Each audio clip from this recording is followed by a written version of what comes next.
ইসলাম একটা dress code দিয়েছে, 4টা নিয়ম মেনে যদি নারীরা ড্রেস পরে যে কোনো ড্রেস পরতে পারবে, কবুল করে নেবে কে?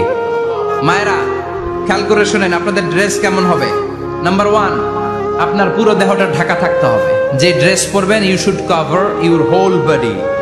শুধু হাতের এই 2 কবজি আর চেহারা খোলা রাখতে পারবেন, তবে চেহারা ঢেকে রাখা উত্তম। একজন মহিলা বোরকা পরছে কিন্তু চেহারা খোলা, তার হেজাব হয় নাই, পর্দা হয় নাই, এটা বলা যাবে? কিন্তু উত্তম হচ্ছে চেহারা ঢেকে রাখা, কারণ চেহারা সৌন্দর্যের রাজধানী। Face is the capital of beauty, ঠিক কিনা? চেহারা দেখলাম তো সব বোঝা গেল, ঠিক কিনা? কেমন মাধুর্যতা আছে, দেখতে কেমন সুন্দরী কিনা সব বোঝা যায়। এজন্য চেহারাটাও ঢেকে রাখবেন, চোখটা খোলা রাখবেন। বিশ্বনবীর স্ত্রী উম্মে সালামা বলে, দেখার জন্য আমার 2 চোখের দরকার নাই, লাগবে 1 চোখ। উনি আরেক চোখের মধ্যে আরেক কাপড় দিয়ে রাখতেন, এমনি তাকাইতেন। সাহাবারা বলতেন, উনারে দেখলে আমরা দিতাম দৌড়, ভয় লাগতো। চোখ একটা দেখা যায় আর একটা খোলা, উনারে দেখে আমরা এদিক সেদিক পালিয়ে যেতাম। আবার অনেক মহিলারা পা ঢাকে না, পা কিন্তু পর্দার অন্তর্ভুক্ত। সব সময় মেয়েরা পা মোজা পরে বেরোতে হবে, পা দেখানো যাবে না। হাদিসে এসেছে শুধু হাত এতটুকু, পা কিন্তু পর্দার অন্তর্ভুক্ত। উম্মে সালামা বললেন, ইয়া রাসূলুল্লাহ, আমরা তো হাঁটতে গেলে অনেক সময় পা দেখা যায়। বিষ্ণু বললেন, তাই? তাহলে 1 বিঘত নিচ দিয়ে কাপড় বাড়াও। উম্মে সালামা বললেন, জোরে হাঁটলে তো তারপরও দেখা যাবে। বিষ্ণু বললেন, 1 হাত বাড়াও, ধুলাবালি সহ টানবা, তারপরও পায়ের 1 ইঞ্চি দেখানো যাবে। তাহলে ড্রেস কোডের প্রথম নিয়ম হচ্ছে পুরো দেহ ঢাকবেন। 2 নম্বরে নিয়ম, পোশাক ঢিলে ঢালা হবে না টাইট ফিটিং? আরো জোরে বলেন।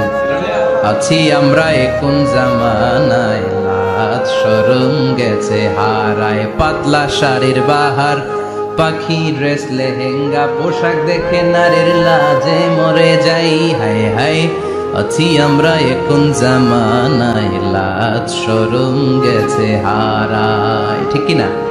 লাজ শরমের বালাই নাই। ঢিলে ঢালা হবে, টাইট ফিটিং হতে পারবে না।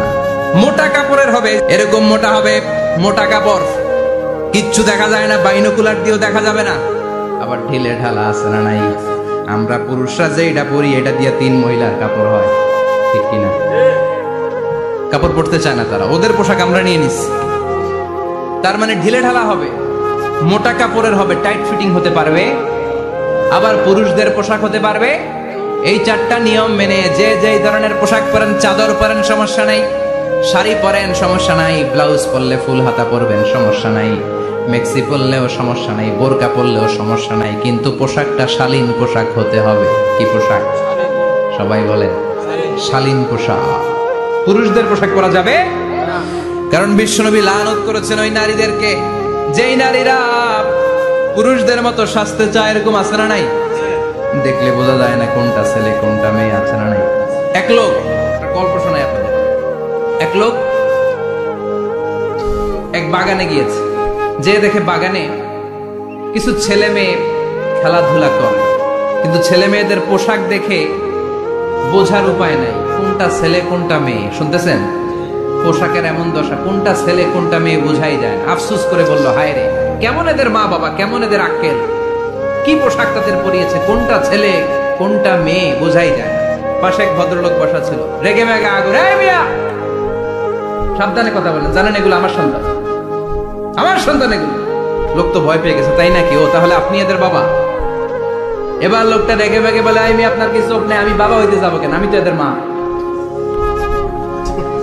তার মানে কোনটা ছেলে কোনটা মেয়ে যেমনি বোঝা যায় না, কোনটা বাবা কোনটা মা এটাও বোঝা যায় না। এরকম আছে না নাই? ছেলেরা পরবে ছেলেদের পোশাক, মেয়েরা পরবে মেয়েদের পোশাক। চিল্লায় বলেন ঠিক কিনা?